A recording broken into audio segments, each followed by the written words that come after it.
பத்தி பார்க்க போறோம்னா பேக் பெயின்கான மருந்து பத்தி பார்க்க போறோம்.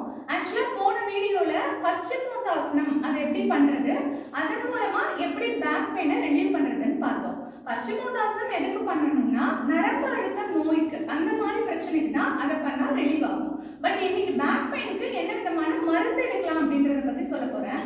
பேக் பெயினுக்கு சொல்ல நரம்பு அழுத்த நோய் அப்படின்னா அதுக்கு ஒரு ஃபார்முலேஷன்ஸே இருக்கு, அதை இன்னொரு வீடியோல சொல்றேன். பட் இப்போ சொல்ல போறது மெனோபாசல் ஏஜ்ல இருக்கிற உமன் பீரியட் ஸ்டாப் ஆக போகுது, உங்களுக்கு ஒரு ஹார்மோனல் இம்பேலன்ஸ்னால பேக் பெயின் வருது, இல்ல கால்சியம் குறைபாடுனால பேக் பெயின் வருது அப்படின்னா என்ன மாதிரி மெடிசன் எடுக்கலாம்னு பார்க்கலாம். ராகி இருக்கு இல்லையா, ராகியில அடை, அது சம்பந்தமான கூரோ கஞ்சி எது வச்சு சாப்பிட்டாலும் கால்சியம் இன்க்ரீஸ் ஆகும், பேக் பெயின் குறையும். அடுத்தது நம்ம பார்க்க போறது எள்ளு வச்சு கஷாயம் வச்சு குடிக்கலாம். ஒரு ஸ்பூன் எள்ளு பொடிச்சிட்டோ இல்லை அப்படியே போட்டு ஒரு டம்ளர் தண்ணியில் நல்லா கொதிக்க வச்சுட்டு ஒரு அரை ஸ்பூன் வெல்லத்தை ஆட் பண்ணிட்டு வடிகட்டி நம்ம குடிச்சோம்னா கொஞ்சம் கொஞ்சமாக பேக் பெயின் சரியாயிடும். கூட யோகாவும் பண்ணுறப்ப இன்னும் நல்ல ரிலீஃப் இருக்கும். நாளைக்கு எந்த யோகாஸ் மூலமாக இந்த கால்சியம் டிஃபிஷியன்சியும் சரி பண்ணுறது, கூட என்ன சாப்பாடு இப்போ கொடுத்த கஷாயத்தையும் சாப்பிட்டுட்டு என்ன ஆசனம் செஞ்சு சரி பண்ணுறதுன்னு நம்ம பார்க்கலாம். தேங்க்யூ.